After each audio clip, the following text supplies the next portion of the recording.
তাহলে নবী কার মতন ছিল? আপনাদের উত্তর দিতে হবে না, হাদিস বলছে। নবীকে জিজ্ঞেস করা হয়, ইয়া রাসূলুল্লাহ, ইয়া হাবিবাল্লাহ, আপনি কার মতো?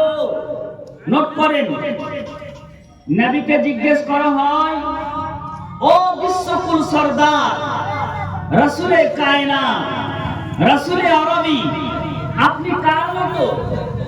নবী বলতেছেন যে আমি আদমের মতো না, আমি মুসা নবীর মতো না, আমি ঈসা নবীর মতো না, আমি ইব্রাহিম নবীর মতো না, আমি ইসমাঈল জাবিহুল্লাহর মতো না। তাহলে ইয়া রাসূলুল্লাহ, আপনি কার মতো? তা রাসূল বলতেছে, আমি হচ্ছি বেমিসাল, আমার মতো কেউ না, আর আমি কারোর মতো না, আমি কারোর মতো না, আর আমার মতো কেউ না। তাহলে নবীর হাত ছিল কিনা? নবীর পা ছিল কিনা? নবীর দাঁত মোবারক ছিল কিনা? নবীর হাত, পা, শারীরিক গঠন আকৃতি মানুষের মতো, কিন্তু নবী বলতেছেন আমি কারোর মতো না। কোরআন বলতেছেন যে আনা বাশারুম মিসলুকুম, নবী বলতেছেন আনা বাশারুম মিসলুকুম, আমি তোমাদের মতোই মানুষ। ওয়া ইউহা ইলাইয়া, আল্লাহর নবী সাল্লাল্লাহু আলাইহি সাল্লাম প্রথম জামানাতে ইসলাম প্রচার করতে শুরু করলেন। সাহাবাগণ বলতে লাগলেন, ইয়া রাসূলুল্লাহ, আপনি চলছেন তো আপনার ছায়া হচ্ছে না। নবী চলছে, ছায়া হচ্ছে না। নবী রাত্রিবেলা তাবাসসুম করছেন, মুচকি হাসছেন, তো আলোর প্রয়োজন হয় না। আল্লাহ নবী সাল্লাল্লাহু আলাইহি সাল্লামের শান ও শওকত বুখারী শরীফ আপনার পরিষ্কার ভাবে নবী বলতেছেন, ও আমার সাহাবা, ও আমার সাথীরা, লাস্তু কা আহাদিন মিনকুম, তোমরা কেউ আমার মতো না, তোমরা কেউ আমার মতো না। এই যে কোরআন বলছে নবী তুমি বলে দাও, নবী আমার নিজের তরফ থেকে বলেননি, নবীকে খোদা বলাচ্ছে যে তুমি যদি না বলো, ইয়া রাসূল, ইয়া হাবিব, যদি আপনি না বলেন বা তুমি না এলান করো যে আমি তোমাদের মতো মানুষ, তাহলে ইসলাম প্রচার করা যাবে না, আমার রাবুবিয়াত প্রচার হবে না। আমি যে ওয়াহদানিয়াত, এক আল্লাহ, এটা বলে প্রচার পাবে না। এবার তুমি বলো, কুল আনা বাশারুম মিসলুকুম, হাবিব এলান করে দাও, ও নবী আপনি এলান করে দিন। কি এলান? আমি তোমাদের মতো মানুষ। হাবিব তার সাথে যুদ্ধ করে দিও, ও নবী তুমি যুদ্ধ করে দিও। ইউহা ইলাইয়া, আমার প্রতি ওহী হয়। তাহলে আমাদের কারোর প্রতি ওহী হয়েছে কোনদিন? হয়নি। তাহলে এই আয়াতটার বিশ্লেষণ অরিজিনাল এটা যে আল্লাহ নবীকে বলতে বলছেন, নবী নিজ থেকে বলেননি। ইসলাম প্রচার করেছেন কার স্বার্থে? আল্লাহ বলেছেন যিনি ইসলাম প্রচার করো, তো নবী চলতেছেন, নবীর ছায়া হচ্ছে না, নবী হাসতেছেন আমার মতো হ্যাঁ হ্যাঁ করে নয়, নবী তাবাসসুম মুস্কুরাচ্ছেন, তো অন্ধকারে আলো হয়ে যেত। নবী আবার থুতু লাগিয়ে কোন লাঠিতে লাগিয়ে দিলে সেই লাঠি তলোয়ার হয়ে যেত। একটা ঘটনা বলি, যুদ্ধ করতে করতে একজন সাহাবা চোখ উঠে পড়ে গেল। নবী আমার দোজাহানের বাদশা সাহাবাকে কাছে ডাকলেন, সাহাবা একটু কাছে এসো। তুমি যুদ্ধ করতে করতে তোমার চোখ উঠে গেছে, অর্থাৎ তলোয়ারে লেগে আঘাতে চোখটা একটু হাতে দাও। আল্লাহর নবী তো জাহানের বাদশা, চতুর্দিকে লাভ মোবারক লাগিয়ে দিলেন। শুধু নয়, আপনার মুখের মধ্যে যে রস আছে, রস, সেই রসটা লাগিয়ে দিলেন। আর যেই জায়গাতে ছিল সেই জায়গাতে লাগার পর আল্লাহর নবী দোয়া করে দিলেন। সাহাবা বলতেছেন, যতদিন অবধি আমার বয়স হতে চলেছে সে চোখে কোনোদিন ছালি আসেনি, কোনো খারাপ হয়নি। চোখ ফিরে পাওয়ার পর সাহাবা উল্লাসে উদ্ভাসিত হয়ে আবার যুদ্ধ প্রাঙ্গণে নামে গেলেন, যুদ্ধ চালাতে লাগলেন। যুদ্ধ করতে করতে কাফেরদের কাঁপিয়ে ছেড়ে দিলেন, তলোয়ার ভেঙে গেল। আল্লাহর নবী বলেন, ইয়া রাসূল, আল্লাহর নবীকে বলেন, ইয়া রাসূলুল্লাহ, ইয়া হাবিবাল্লাহ, ও গো দয়ার নবী, ও গো মায়ার নবী, দো জাহানের বাদশা, আমার তলোয়ার ভেঙে গেছে, এবার আমি যুদ্ধ করব কেমন করে? নবী বলেন, এসো এসো এসো। একটা বড় খেজুরের ডাল আল্লাহর নবীর হাতে ধরিয়ে দিল, আর নবী বলতেছেন, তলোয়ার হয়ে যাক। জোরে করে বলেন সুবহানাল্লাহ। খেজুরের ডাল কখনো তলোয়ার হয় না? কোনোদিন হবে না। আপনাদের কেবিএসে কেউ তলোয়ার করতে পেরেছে? আমাদের কেবিএসে কেউ পারেনি। নবী বলেন, ও সাহাবা, এই তলোয়ার দিয়ে তুমি যুদ্ধ করতে থাকো। আপনার যুদ্ধ প্রাঙ্গণে নেমে গিয়ে এত জোরে জোরে তলোয়ার চালাচ্ছে, আর কাফেরদের কচু কাটা করে সেই সাহাবা কাটছে। বলতে লাগলেন, আমি জীবনে যতদিন বেঁচে ছিলাম সেই তলোয়ারের মধ্যে মরচুনা আসেনি। মানে মরচুনা আসেনি, মানে লাগেনি। নবী যেটা বলে দেয়, নবী যেটা করে দেয় সেটাই হয়ে যায়। এবার আমরা যদি না মানি, আমাদের নিজের আমল খারাপ হবে। সাহাবারা নবীকে দেখে রোজা রাখতে লাগলেন ধারাবাহিক ভাবে। মিশকাত শরীফে আছে। কোথায় আছে বা? নামটা কি বললাম বলেন? মিশকাত শরীফ। এটা আপনার আলিয়া ইউনিভার্সিটিতে পড়া হয়। এটা আপনার জামাতে ইসলামীরাও পড়ে, আমরাও পড়ি। কেবিএস মাদ্রাসার স্টুডেন্ট পড়ছে। মিশকাতুল মাসাবিহ।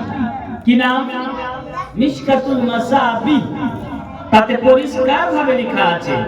তারপরে বুখারী শরীফের নাম খুব শুনেছেন, আপনার অরিজিনাল বুখারীতে আছে। সেটা হচ্ছে ধারাবাহিক কেউ যদি রোজা রাখে ইফতার না করে, এমন তো কোনো মানুষ নেই যে ইফতার করবে না, খাবার খাবে না, রোজা রাখতে পারবে? পারবে না। আমরা রোজার মাসে দেখেছি, একটু যখন টাইম আসে আসরের সময়, আমরা নিজেরা বলছি, কখন তাড়াতাড়ি টাইম হবে ইফতারে, যে আমরা ইফতার করব। নবীকে দেখলেন সাহাবাগণ, নাম বলছি ওমর ফারুক, তারপরে ওসমান গনি রাদিয়াল্লাহু তাআলা আনহু, অন্যান্য সাহাবাগণ দেখতেছেন নবী ইফতার করে না, সেহরি খায় না, ধারাবাহিক ভাবে রোজা রেখে যাচ্ছেন। এইবার সাহাবারা বলতে লাগলো, গো আল্লাহর নবী, আমরা সবাই মিলে আপনাকে ফলো করব, আমরাও রোজা রাখবো। সাহাবাগণকে বলতে লাগলেন, নবী, তোমরা আমার মতো রোজা রাখতে পারবে না। এবার সাহাবাগণ বলতে লাগলো, দেখি চেষ্টা করে, চেষ্টা চালাই। রোজা যেমন শুরু করেছে, ওমর ফারুক কমজোর হয়ে গেল, সেহরি খাই না, রোজা রেখে দিল। ইফতার করে না, রোজা ভেঙে দিল। সাহাবাগণ এমন করতেছে নামাজের সময়, সাহাবাদের দেখতে পাওয়া যায় না। নবী বলতেছে আজকে ওই সাহাবা কেন আসেনি, ওই সাহাবা কেন আসেনি? নবী আমার বলতে লাগলেন, অন্যান্য সাহাবাগণ বললেন, ইয়া রাসূলুল্লাহ, আপনি যে ইফতার না করে রোজা রাখছেন, আপনি যে সেহরি না খেয়ে রোজা রাখছেন, তার জন্য আমার অমুক ভাইরা আপনাকে দেখে দেখে রোজা রাখতে শুরু করেছে। নবী বললেন, ডাকো ওমরকে, ডাকো ওসমানকে, ডাকো অন্য সাহাবাকে। মসজিদের বারান্দায় সবাইকে একত্রিত করে নিয়ে নবী বলতেছেন, তোমরা তার পারমিশন নিয়ে রোজা রাখলে, কারণ আমি ইফতার করি না। বাস্তব জীবনে আমি সেহরি খাই না। বাস্তব জীবনে আমি রাত্রিবেলা খোদার কাছে চলে যাই। বলুন না সুবহানাল্লাহ। আমি রাত্রিবেলা খোদার কাছে চলে যাই। এটাকে আরবি ভাষাতে বলে, হাদিসের ভাষাতে আমি তো রব্বি, আমি খোদার কাছে চলে যাই। ওয়া উতরুমুনি ওয়া উসকুনি, খোদা আমাকে পান করায়, খোদা আমাকে খাবার খিলায়। এবার নবী বলতেছে, ওমর, লাস্তু কাআহাদিন মিনকুম, নবীর হাদিস, লাস্তু কাআহাদিন মিনকুম, কে আছো তোমরা আমার মতো? এ বলো ওমর, তুমি কি আমার মতো? ওমর ফারুক বলছেন, লা, আপনার মতো আমি ওমর। আপনার পায়ের তলে যে ধুলো আছে, সাতটাবাক নিচের মাটির মূল্য আমার ওমর ফারুকের নেই। ইয়া রাসূলুল্লাহ, জাস্ট আপনাকে দেখা দেখি রোজা রাখতে শুরু করেছিলাম, কিন্তু ইফতার না করে সেহরি না খেয়ে আমি কেমন করে রোজা রাখবো? শরীর কঙ্কাল হয়ে গেল। নবী বলতেছেন, এরপরে তোমরা এই রোজাটা রাখবে না। এই রোজাটা শুধু নবীদের জন্য। এই রোজাটা কার জন্য? নবীদের জন্য। নবী বলতেছেন কেবলমাত্র আমাদের জন্য। আমরা নবী খোদার কাছে যাই, খোদা আমাকে খিলায় এবং পান করায়। আপনার বুখারী শরীফের হাদিস, হাদিসটা আবার রিপিট করছি, যারা দূর থেকে শুনছেন শুনেন।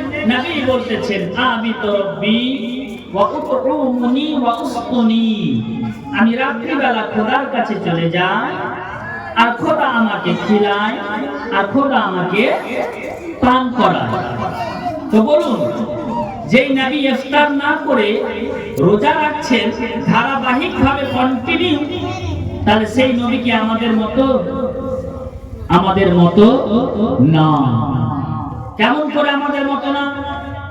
শুধু একটা হাদিস নয় বাপ, এরকম করে আমি সারা সারা যদি কাটিয়ে দিই, নবী আমার কাউরুর মতো ছিল না, ছিল না। নবীকে জিজ্ঞেস করা হয়, আপনি কার মতো? আমি দলিল দিচ্ছি এখনই। আমি যখন জীবনী করি তখন সেই সময় আমি নোট করে রেখেছিলাম, নবী কার মতো আপনি বলুন। আপনার হাদিস শরীফের রোশনীতে আলোচনা আছে। আল্লাহর নবীকে জিজ্ঞেস করা হয়, ইয়া রাসূলুল্লাহ, ইয়া হাবিবাল্লাহ, আপনি কার মতো? নবী বলেন, আমি আদম নবীর মতো না, আমি মুসা নবীর মতো না, আমি ইব্রাহিম নবীর মতো না, আমি কোন নবীর মতো না। নবী বলতেছেন, আমি একমাত্র আল্লাহ তাআলা আমাকে যখন বানাই তখন জিজ্ঞেস করেছিল, ও নবী গো, তুমি কার মতন চেহারা নিবে, তুমি কার মতন হাত নিবে? এই কথাগুলো আপনাদের নতুন মনে হচ্ছে বাবা, আমি বুঝতে পারছি, কিন্তু আপনার দলিল দিয়ে দিচ্ছি। আল্লাহ নবী সাল্লাল্লাহু আলাইহি সাল্লাম বলতেছেন, আল্লাহ নবীকে বলতেছেন, আল্লাহ নবীকে বলতেছেন, হাবিব, তোমার চেহারা কার মতন বানাবো? এই কথাটা কম বড় কথা না? এই কথাটা কম বড় কথা না? হাদিসে বুঝতে পারছেন? আল্লাহ বলতেছেন নবী ও আমার হাবিব তোমাকে বানাবো তো কার মতো বানাবো? নবী বলতেছেন ওগো আল্লাহ ও আমার সৃষ্টিকর্তা আমাকে কারুর মতো রূপ দিতে হবে না, আমার রূপ কারুর সাথে মিলবে না, আমার হাত কারুর সাথে মিলবে না, আমার দাঁত কারুর মতো হবে না। দাঁত বটে কিন্তু আমার দাঁতের শান ও শওকত আলাদা হবে, আমার হাত কারুর মতো হবে না। আল্লাহর নবী যেই দিকে দোয়া করেছেন সেই দিককে সোনার পাহাড় বানিয়ে দিয়েছেন। নবী আমার যেই সাহাবার জন্য দোয়া করতেন সেই সাহাবার জন্য আপনার দোয়া করতে করতে তার লাইফ চেঞ্জ করে দিতেন। যুদ্ধ করতে করতে আল্লাহর নবী তো জাহানের বাদশা দেখতে পেলেন উযু করার পানি শেষ। উযু করার পানি শেষ। সবাই বল উযু করার পানি শেষ, খতম, একেবারে টোটালি শেষ। পান করার পানি তো টোটালি নেই, উযু করব এই পানিটা নেই। নবী আমার সাহাবাকে ডাকছেন ও সাহাবা তোমরা কোন রকম ভাবে এক বদনা পানি ম্যানেজ করো। কয় বদনা? এক বদনা। এবার নবী আমার সেই বদনাতে হাত ঢুকিয়ে দিলেন। হাত ঢুকার পর নবীর এই আঙুলটা দিয়ে আপনার ঝর্ণার মতো পানি বইতে লাগলো। জোরে সুবহানাল্লাহ বলবেন না? নবী পাক সাল্লাল্লাহু আলাইহি ওয়াসাল্লাম একটা লোটাতে যেমন হাত ঢুকালেন, ঢুকার পর দেখতে পেলেন আল্লাহ নবী সাল্লাল্লাহু আলাইহি ওয়াসাল্লাম ঝর্ণার মতো নবীর আপনার শাহাদাত আঙ্গুলের পরে যে আঙ্গুলটা আছে না এই আঙ্গুলটা দিয়ে বা অন্য রাইটার বলছে 5 আঙ্গুল দিয়ে ঝর্ণার মতন পানি বইছে আর সাহাবাগণ ওযু করছে আর পানি ঝরছে। বলুন সুবহানাল্লাহ। এটা আশ্চর্যের বিষয়টা কি? নবীর হাত দিয়ে পানি বের হওয়া এটা কি আমাদের ঈমান না? যদি আমরা না মানি তাহলে কিয়ামতের মাঠে আমরা পস্তাবো। আচ্ছা বলেন তো এটা তো সাধারণ ব্যাপার পানি বহাটা।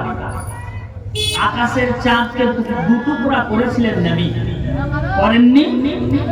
আমরা জীবনীতে শুনিনি, কিন্তু আবু জেহেল বলেনি, আবু জাহাল বলেনি যে ভাতিজা চাঁদটাকে দুটুকরা করে দেখো, এটা আবু জাহাল বলেনি। তাহলে নোট করে নেন নতুন করে কে বলেছে। এখানে বিশাল বড় ঘটনা শুনেন। ইয়ামান দেশের একটা রাজা হাবিবে ইয়ামানি ইয়ামান দেশে বাস করে, বলতে লাগলো আল্লাহর নবী যদি সত্যিকারে নবী হয় আমি মনের মধ্যে কয়েকটা জিনিস নিয়ে যাব, আর আমি বাস্তব সেটা যদি নবীর কাছ থেকে না বলার আগে উত্তর পেয়ে যাই তাহলে আমি কলমা পড়ে মুসলমান হয়ে যাব। হাবিবে ইয়ামানি কিন্তু বন্ধু, ওর নাম হলো আবু জাহাল। আবু জাহাল যেমন শুনেছে যে হাবিব আমার বন্ধু ইয়ামান থেকে আসছে, কোথা থেকে? ইয়ামান থেকে আসছে। আবু জাহাল একটা উটকে জবে করে ভালো ভালো পিস গুলো সুন্দর করে রান্না, এটা রান্না, এটা রান্না, এটা রান্না। রাজা যেহেতু খেতে আসবে, আমাদের আরবে আসবে, ইয়ামান দেশ থেকে আরবে আসবে, তার জন্য খাবার রেডি ছিল। ইয়ামানি বাদশা যার নাম ছিল হাবিব, হাবিব বলতেছে আবু জাহাল খাবার তো সব দিনই খাচ্ছি, পেটের জন্য তো সবকিছু করছি, তো যা তিনটা জিনিস মনের মধ্যে এনেছি, যদি তোর ভাতিজা বলতে পারে তো তোর বাড়ি খাবার খেলাম, তোমার খাবার খাবো কি না খাবো সেটা ব্যক্তিগত ব্যাপার, আগে আমার কথাটা তো পূর্ণ হোক। বলে ও হাবিব বাদশাহ, তোমার জন্য এত ভালো ভালো ভ্যারাইটিস খাবার তৈরি করলাম, খাবে না মানে? আবু জেহেল জানতো যে হাবিব মুসলমান হয়ে যাবে, খালি ওকে চেষ্টা করছে খাবার খাইয়ে মাতিয়ে আপনার শরাব পান করিয়ে তাকে বিভোর ঘুমে মত্ত করে দিতে চাইছে। কিন্তু আল্লাহ যাকে ইসলামের মধ্যে দাখিল করবে তাকে তো দুনিয়ার মানুষ কেউ ধরে থাকতে পারবে না। হাবিব নবীর কাছে চলে গেলেন, বলে ও রাসূলে আরবী, আমি মনের মধ্যে কি নিয়ে এসেছি এটা বলতে হবে। নবী বলতে লাগলেন, ও হাবিব, ইয়ামান দেশের রাজা, তুমি মনের মধ্যে কি এনেছো আমি বলে দিচ্ছি, শুনো শুনো। তোমার বাড়িতে একটা বেটি আছে, একমাত্র তোমার কন্যা, চোখে দেখতে পায় না, হাঁটতে পারে না, একেবারে বিকলাঙ্গ। তোমার বেটি কথা বলতে পারে না, বাবা কানে শুনতে পায় না। এই মন্তব্য নিয়ে তুমি এসেছো। ও হাবিব, যাও যাও যাও, আর তুমি কিছু বলো না, সামনে যাও, তুমি দেখতে পাবে তোমার বেটি ভালো হয়ে গেছে। বলে ইয়া রাসূলুল্লাহ, ইয়া হাবিবাল্লাহ, ও আল্লাহর নবী, আপনি যদি আকাশের চাঁদ দুটুকরা করে দেন তাহলে আমি কলমা পড়ে নিব। বলে হাবিব, আবু জেহেল কিন্তু পাশে দাঁড়িয়ে আছে, বলে করিস না, জাদু ওখানেও খাটবে, জাদু আকাশেও খাটবে। বলার পর আল্লাহ নবী দু হাতকে উঠালেন আকাশের দিকে, চাঁদকে ইশারা করলেন, বলে চাঁদ, এরকম করে ধরার পর এরকম ধরলেন, ধরার পর চাঁদের দিকে ইশারা করে আল্লাহ নবী সাল্লাল্লাহু আলাইহি সাল্লাম দুই পাহাড়ে দুটো আঙুলকে ঘুরিয়ে দিলেন, দু টুকরা হয়ে দুটো জায়গায় বসে গেল। এবার আবু জেহেল বলল, ভেঙে তো দিয়েছে হাবিব, একবার বলো আবার জোড়া লাগাতে পারে কিনা, কারণ আমার ভাতিজা এবার ফেসে যাবে, আমার ভাতিজা ফেসে যাবে। তো আল্লাহ নবী সাল্লাল্লাহু আলাইহি সাল্লাম কি জীবনে ফেসেছেন? যাকে দায়িত্ব নিয়েছে আল্লাহ, যার কাছে আছে ফারিস্তা, 24 ঘন্টায় ফারিস্তা আপনার হেল্প করতে আছে নবীকে। নবী বলতে লাগলেন, আকাশের চাঁদ দু টুকরা হয়েছে, আবার তোর জায়গায় চলে যান। যেমন চলে গেল, দু টুকরা হয়ে একটা দাগ সারা জীবনের মতো চিহ্ন থেকে গেল। চাঁদকে জিজ্ঞেস করা হয় ওই চিহ্নটা মিটাবে কিনা, চাঁদ বলতেছে এটা আমার সৌভাগ্য, আল্লাহ নবী আমাকে দু টুকরা করেছে। কিয়ামতের মাঠে আমি বলবো আল্লাহকে যে আল্লাহ নবী আমাকে ভালোবেসেছে। আল্লাহ নবী ভালোবাসেনি চাঁদকে? এবার হাবিবের আমানি বলে, ও জেহেল, তোর উটের মাংস খাবো না, তোর ভালো ভালো খাবার খাবার দরকার নেই। ঘোড়া দাঁড়িয়ে দৌড় দিয়ে বাড়ি পৌঁছে গেল। দরজার কাছে যেতে না যেতে দরজা থেকে আওয়াজ আসে, আব্বা। কি শব্দ? আব্বা, তোমার কি কষ্ট হলো আসতে? বলে, আরে মা, তুমি তো কথা বলতে পারছিলে না। মা, ও আমার আম্মু, তুমি তো কানে শুনতে পাচ্ছিলে না, তো তুমি এখন কেমন করে পাচ্ছ?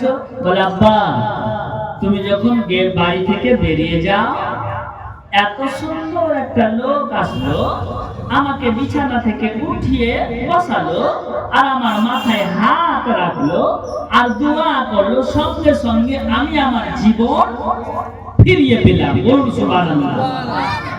আমি আমার জীবন ফিরিয়ে পেলাম। তো নবী যার জন্য দোয়া করে তার জীবনকে চেঞ্জ করে দেয়, চেঞ্জ। একজন সাহাবা এসে বলে, ইয়া রাসূলুল্লাহ, ইয়া হাবিবাল্লাহ, আমার বাড়িতে বরকত হয় না, বরকত হয় না। নবী আমার বলেন, যাও যাও, দোয়া করে দিলাম, তুমি কাল থেকে এত মালদার হবে, মালদার হবে, কারণ তোমার মালদার সারা আরবে নাম ছড়িয়ে যাবে। আল্লাহর নবী এক এক করে যাকে উপাধি দিয়েছিলেন, ওসমানকে জ্ঞানী বলেছেন তো সব থেকে বড় ধনী ওই ছিল। হযরত ওসমান জ্ঞানী সব থেকে বড় ধনী উনি ছিলেন। নবীর শান শওকত কি বলবো, শুনেন বাপ। আমি দরুদ পড়ার সময়ও নিতে পেলাম না। আল্লাহর নবী দুজাহানের বাদশা। আমরা অনেকে লোক বলি নবী আমাদের মতোই ছিল, আমাদের মতোই ছিল, কিন্তু না বাপ, নবী কারোর মতো ছিল না। নবী আমার কারোর মতো ছিল না। নবীর ফিগার সাহাবাগণ যখন দেখতেন তো নবীর ফিগারকে বলতেন কাল বদর, অর্থাৎ আপনার 14 তারিখের চাঁদ যে একেবারে জ্যোৎস্নার মতো ফুটফুটে হয় না, তার থেকে বেশি উজ্জ্বল ছিল নবীর ফিগার মোবারক। নবী বলতেছেন, আমি ইব্রাহিম নবীর মতো হলাম না। নবীকে জিজ্ঞেস করা হয়, ইয়া রাসূলুল্লাহ, ইয়া হাবিবাল্লাহ, ও হাবিব, তুমি কার মতো হবে? নবী আমার বলতে লাগলেন, আমি আমার মতো হব। আমার মতো ওমর ফারুক হবে না, আমার মতো ওসমান হবে না, আমার মতন কোন সাহাবা হবে না। কারণ যদি আমার মতো হয়ে যায় তাহলে তারা পরক্ষণে আমাকে মানবে না, আল্লাহর শানে ঘাটতি আসবে। আল্লাহর নবী দুজাহানের বাদশা এমন করে বলে দিলেন। বাবাজি ভাইরা, আল্লাহ তাআলা এমন রূপ দান করেছেন নবীকে। নবী একদিন পায়খানা চলে গেলেন, পায়খানা গেলেন, বাথরুম। অনেক লোক বলে নবীকে হাগেনি, বলে নাউজুবিল্লাহ। হাগা শব্দ নবীর জন্য ব্যবহার করা যাবে না। নবীর জন্য হাগা শব্দ ব্যবহার করা যাবে না। নবীর জন্য পায়খানা শব্দ ইউজ করা যাবে না। নবী আমার টয়লেট গেলেন, বাথরুম। কি বললাম? বাথরুম। নাম বুঝেছেন? Bathroom, toilet. নবী আমার টয়লেট গেলেন, সাহাবাগণ সবাই মিলে ওত পেতে থাকতো। নবী বাথরুম থেকে ফিরে আসলে আবার তারা বাথরুম যেত। পায়খানা করতে নয়, নবী আমার যা কিছু ত্যাগ করতো পেট থেকে, সেটাকে ধরে রাখার জন্য। এটা কিন্তু মনে আপনারা ভাববেন যে নবী যা কিছু ত্যাগ করছে সেটা আবার ধরে লাভ কি? প্রশ্ন হওয়ারই কথা। কিন্তু শুনেন, নবীর পেশাব সাহাবাগণ পান করেছে। নবীর পেশাব সাহাবা পান করেছে। নবীর রক্ত একজন সাহাবা পান করলেন। করার পর বলতে লাগলো, সাহাবা যাও, তোমাকে জাহান্নামের আগুন স্পর্শ করতে পারবে না। তুমি আমার রক্ত পান করে নিয়েছো, কোনদিন তোমাকে জাহান্নামের আগুন স্পর্শ করতে পারবে না। যাও যাও, তুমি জান্নাতি, তুমি জান্নাতি। একবার দরুদ শরীফ পড়েন, আমি হাদিসটা শোনাবো। দরুদ শরীফ পড়েন। আল্লাহুম্মা সাল্লি আলা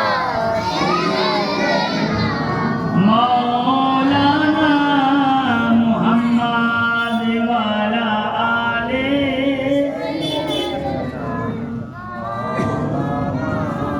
মুহাম্মাদ, সাল্লু আলা মুহাম্মাদিন, সাল্লু আলা মুহাম্মাদ। हरदम जुबान श्री कालो पाक नामे मुहम्मद अल्लाहुम्मा सल्ली अला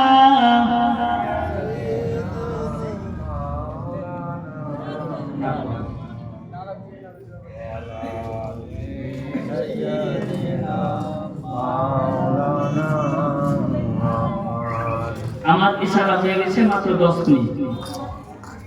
নবী আমার টয়লেট মোবারকে গেলেন, মা আয়েশা বলছেন আমি শুরু করব না, তাড়াতাড়ি বলছি। মা আয়েশা গেলেন, মা আয়েশা বলছেন লা আজিদু ফিহি, বাথরুমের মধ্যে কিছু পেলাম না।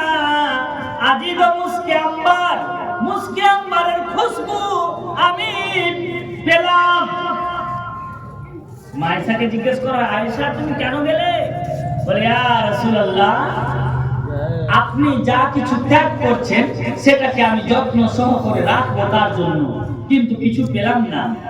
আল্লাহ নবী পেশাব করতেন, তবুও ইনশাক্কাতিল আরদ, জমিন ফেটে যেত, আর সঙ্গে সঙ্গে ওই জমিন ফেটে যেত, আর সঙ্গে সঙ্গে জমিন সেটাকে দাফন করে নিত। আচ্ছা বলেন তো, আমরা যদি মাঠে পায়খানা করি তো কাহারুর কেউ যদি মনে পারে যে আমার পায়খানাটা মাটির তলে ঢুকে যাবে, ঢুকেছে, তার নবী আমার মতো হলো না।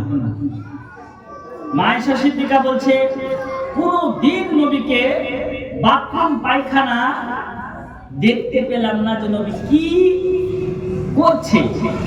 সব কিছু জমি আপনার সঙ্গে সঙ্গে দাফন করে দিচ্ছে। মা হালেমা বলেন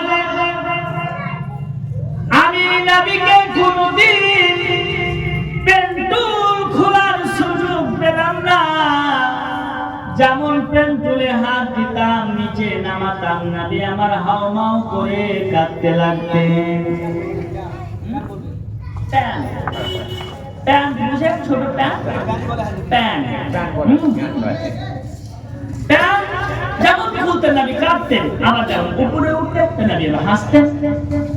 জিজ্ঞেস করা হয়েছে, মা হালেমা বলে আমি কোনদিন নবীকে দেখতে পেলাম না যে এই জায়গায় পেশাব করতে উঠেছে।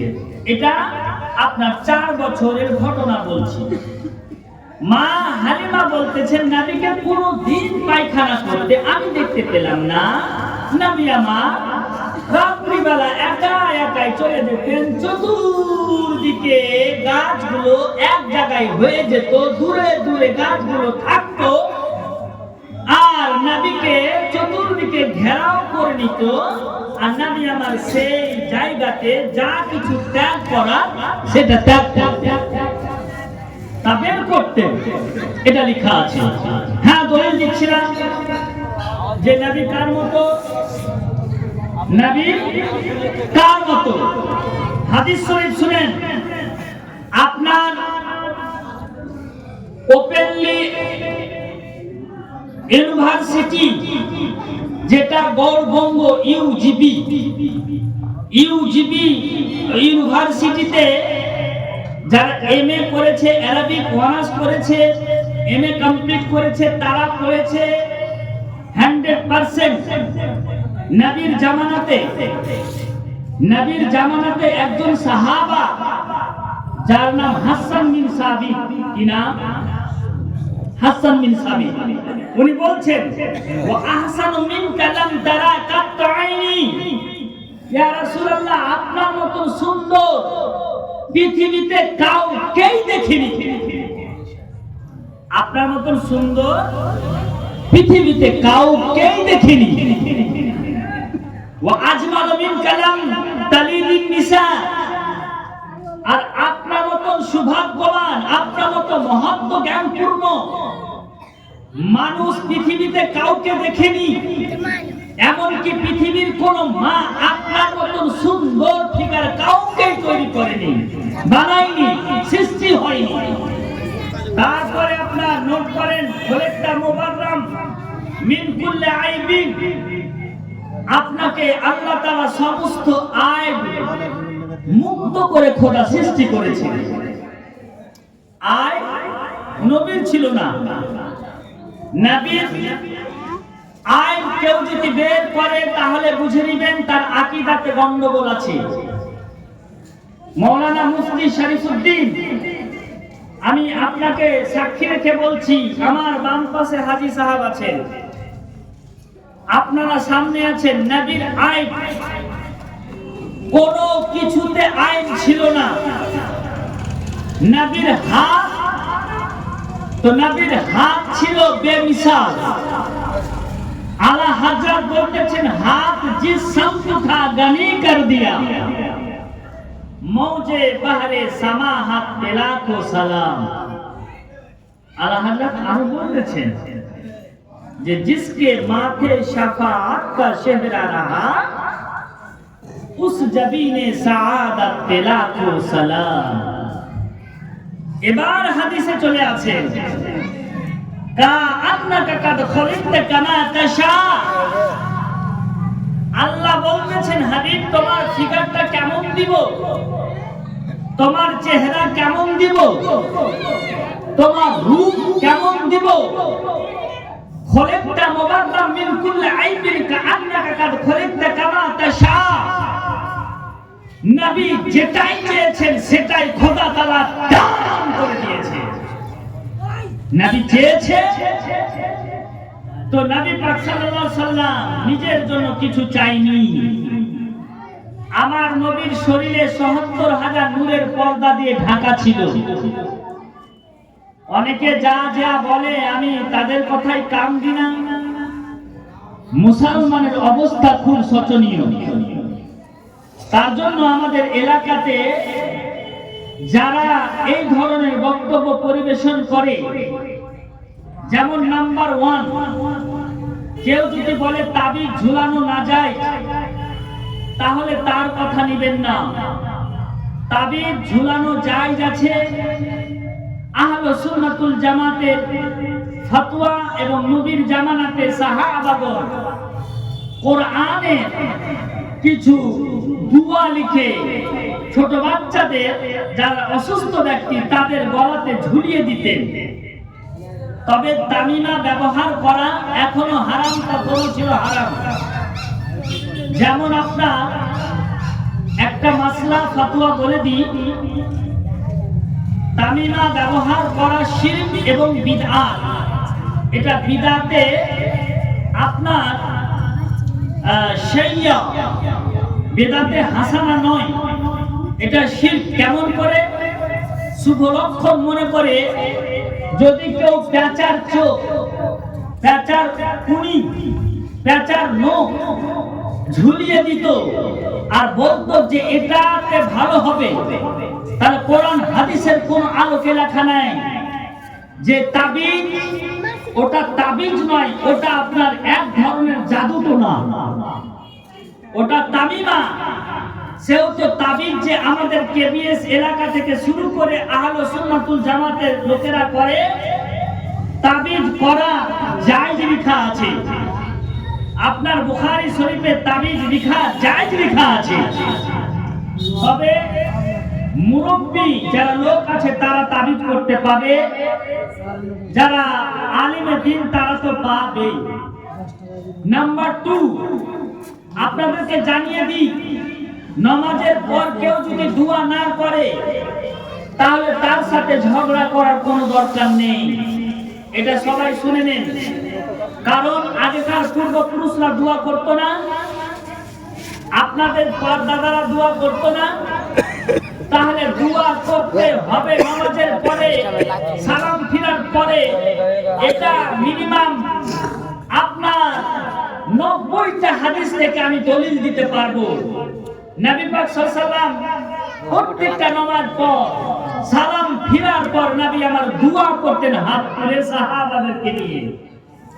একজন সাহাবার একটাই কাপড় ছিল, তার স্ত্রীর একটা, তার স্বামীর একটা, অর্থাৎ দুজনের একটাই কাপড়।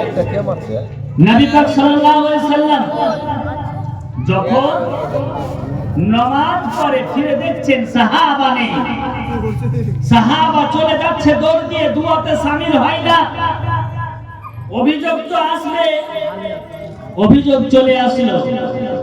বলে ইয়া রাসূলুল্লাহ ইয়া হাবিবাল্লাহ, আপনার ওই সাহাবা দোয়া করেন, আপনার ওই সাহাবা দোয়া করে না। নবী আমার নেক্সট ডে তাকে বলল, তুমি এসো, কেন দোয়া করছো না? কেন গো দোয়া কেন করছো না?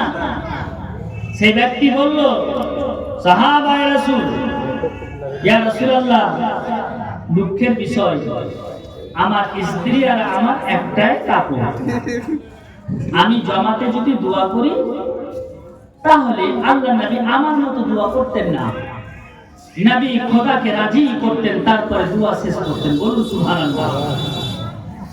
আমরা তো দোয়া একটু লম্বা হলে সমাজের লোক বলবে দোয়া তাড়াতাড়ি মুখে শর্ট করো, হঠাৎ করে বলে উঠবে না। আপনার হাদিস কোরআন আলোক যদি জুমার দিন একটু বেড়ে যায় তাহলে সর্দাররা, মডলরা, জনসাধারণরা সবাই বলবে বুঝে বেশি হয়ে যাবে, টাইমটা কম, শর্ট করুন। মানে মসজিদে কোন রকম 2 রাকাত খাটার করে ঢুকে বাড়ি ভাগতে পারলে বাস বাস, এরকম একটা টেন্ডেন্সি আমাদের মধ্যে আছে। কিন্তু নবী যখন দোয়া করতেন তো খোদাকে রাজি করতেন। বলুন সুবহানাল্লাহ। বলে সাহাবা তুমি দোয়া কেন করছো না? বলে হুজুর আমার স্ত্রীর একটাই কাপড়, আর ওই কাপড়টাই আমি পরি আর আমার কাপড়টা ওই পরে, যদি আপনার সাথে দোয়াতে শামিল হই তাহলে আমার স্ত্রী জামাত থেকে বঞ্চিত হয়ে যাবে। দৌড় দিয়ে চলে যাই আমি, আমার স্ত্রীকে গর্তের মধ্যে ঢুকিয়ে রেখে পাথর উপরে চাটাই দিয়ে চলে আসি, চলে যাই। আমি আমার পরনের কাপড়টা খুলে আমার স্ত্রীকে পরিয়ে দিই, আমার স্ত্রী নামাজ আদা করে। নবী আমার বলতে লাগলেন, সাহাবাগণ তোমাদের মধ্যে কে এমন সৌভাগ্যবান আছে বলো, কেমন খুশনসিব আছে বলো, এই সাহাবাকে একটা সুন্দর কাপড় দিবে। একজন সাহাবা হাত তুলে বলতে লাগলো, ওগো আল্লাহর নবী তো জাহানের বাদশা, আমিন আল্লাহর নূরুল গুলাম, ফিদাকা আবি উম্মি, আমি যতদিন সেই সাহাবা বাঁচবে আমি তার ভরণ পোষণের দায়িত্ব নিয়ে নিলাম। তারপরে তার জন্য একটা রুম তৈরি করেছিল, রুম ঘর। আল্লাহর নবী তো জাহানের বাদশা, আমিন আল্লাহর নূরুল গুলাম বলেন, যে ব্যক্তি ওই মানুষটার জন্য, সাহাবার জন্য একটা রুম তৈরি করে দিবে, আল্লাহ তাআলা তার জন্য স্পেশাল একটা রুম তৈরি করবে। বাবাজি ভাইরা, আমরা টাকা পয়সা জমাতে শুরু করি, কিন্তু যখন সময় চলে আসবে মওতের, এক পা পিছু পা হতে পারবেন না, সময় পাবেন না, তখন আপনার জমি জায়গা সব আপনার ছেলে মেয়েরা ভাগাভাগি করবে। এদিকে একটা আমি ইসালে সবে যাত্রা করতে গেলাম, তো প্রথমে দেখছি কিসের ঝগড়া হচ্ছে, জালসা শুরু হয়নি তার আগে বলে নাক মাছিটা আমি নিতাম, কানের দুলটা হচ্ছে এটা আমার ভাগ বেশি ছিল, মাকে বেশি ভালোবাসতাম। ওর বৌমা বলছে ভাগো, আমার মতো আমার শাশুড়িকে কেউ ভালোবাসতো না, আমি পাবো দুটো ঋণ কানে। এই ঝগড়া শুরু হয়েছে। আমি জালসাতে উঠে বললাম, আচ্ছা তোমরা এই নিয়ে যদি ঝগড়া করো, কানের ঋণ, তারপরে আপনার গলার হার নিয়ে, মালা নিয়ে, তো কে কত ভালোবাসো তার নামে এই কানের যে দুলটা আছে দান করে দাও তো। বলে এটা কি করা যায় মনে সাহেব? মসজিদে দান করে দে, কিসের ঝগড়া? তার জন্য বেঁচে থাকা অবস্থাতে দুটা জিনিস করে যান, মসজিদে কিছু জিনিস দিয়ে যান, যাতে করে সারা জীবন চিহ্ন থাকে, চিহ্ন। এটা ছোট কামাত না। আমি দেখতে চাই মসজিদে কেউ এমন আছেন যে 5,000 টাকা নবী পাকের নামে, পাক পাঞ্জাতনের নামে, নামটা বানিয়ে দিচ্ছি, নবী পাক, তারপরে হযরতে আলী শেরে খোদা, তারপরে মা ফাতিমা, তারপরে হযরতে হাসান, তারপরে হযরতে হুসাইন রাদিয়াল্লাহু তাআলা আলাইহিম আজমাইন, 4-5 জনকে একত্রে পাক পাঞ্জাতন বলা হয়। আর পাক পাঞ্জাতনের নামে যারা দান করবে কবুল হবে। আজ প্রথম শুরু রাতে পাক পাঞ্জাতনে দোহাই দিলাম, কোন মা কোন বাপ 1 মাস 1.5 মাস সময় যদি পারে তাহলে দিয়ে তাহলে সামনে কোনো ভাই হবে না? অবশ্যই হবে। মনের ঘরেতে রেখেছি যারে, দো জাহানের বাদশা নবী কামলি ওয়ালা রে, দো জাহানের বাদশা নবী কামলি ওয়ালা রে, আমার মায়ার নবী রে, আমার দয়ার নবী রে, দো জাহানের বাদশা নবী কামলি ওয়ালা রে, দো জাহানের বাদশা নবী কামলি ওয়ালা রে। সবাই বলেন আমার সাথে, আমার দয়ার নবী রে, আমার প্রাণের নবী রে, দো জাহানের বাদশা নবী কামলি ওয়ালা রে, আমার মনের ঘরেতে রেখেছি যারে, দো জাহানের বাদশা নবী কামলি ওয়ালা রে, দো জাহানের বাদশা নবী কামলি ওয়ালা রে, আমার মায়ার নবী রে, আমার দয়ার নবী রে, দো জাহানের বাদশা নবী কামলি ওয়ালা রে, দো জাহানের বাদশা নবী কামলি ওয়ালা রে। আদি পিতা আদম যখন মুসিবতে পড়ে, মোদের নবীর ওসিলাতে আল্লাহ কবুল করে।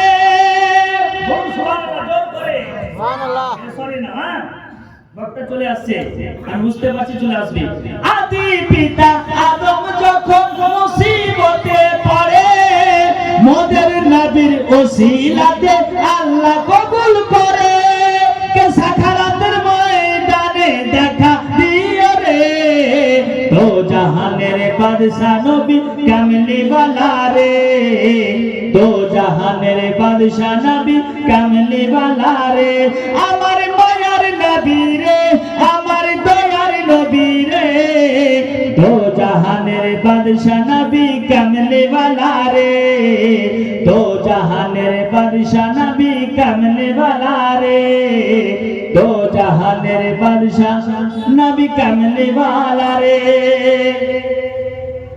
বাবাজি ভাইরা, পাক পাঞ্জাতন নামে আপনারা দেওয়ার চেষ্টা করবেন, পাক পাঞ্জাতনকে ভালোবাসবেন। কারণ পাক পাঞ্জাতন আমাদের এলাকাতে একটা অভাব, যে আমরা খাঁটি ওলির হাতে মুরিদ হতে পারি না। খাঁটি ওলির হাতে যারা মুরিদ হবে, মুরিদ হওয়াটা এটা কনফার্ম। মুরিদ হতে হবে, যদি মুরিদ না হন তাহলে আপনাকে শয়তানে বেশি ভাঙাবে। মাওলানা সাইফুল ইসলাম মুফতি সাহেব উনি একজন মুরিদ আছেন, উনি কোন ওলির হাতে মুরিদ আছেন। তাহলে আজ আমরা আলিম সমাজ কেন বলি না? জোর গলাতে বলতে হবে, মুরিদ হতেই হবে। কোরআন বলতেছেন ওলি ইয়া মুর্শিদা, ওলি এবং মুর্শিদের ব্যাপারে পবিত্র কোরআন শরীফে লেখা আছে, আলা ইন্না আউলিয়া আল্লাহি লা খাউফুন আলাইহিম ওয়া লা হুম ইয়াহজানুন। পবিত্র কোরআন শরীফে ওলির ব্যাপারে লেখা আছে। এবার আপনি যদি মনে করেন যে আমি পীর কথাটা কোরআনে খুঁজব, আজ জুমার পর একটা ভাইরাল বক্তা আজে বাজে বলে আমাদের এলাকাকে ধ্বংস করছে, আমাদের পশ্চিম বাংলার জনসাধারণকে আপনার শেষ করে দিয়েছে। নামটা নিব না, কারণ ওই নাপাক নাম আমার মুখে শোভা পাবে না। সে বলছে পীর শব্দ কোরআনে নেই। আমি তার সাথে কনভারসেশন করছিলাম। আজকে জুমার পরে বাবলা এলাকাতে আজ মুসলমানের সাথে লড়িয়ে দিয়েছে আমার মতো টুপি দাড়িয়ালা মুরবি। কেন?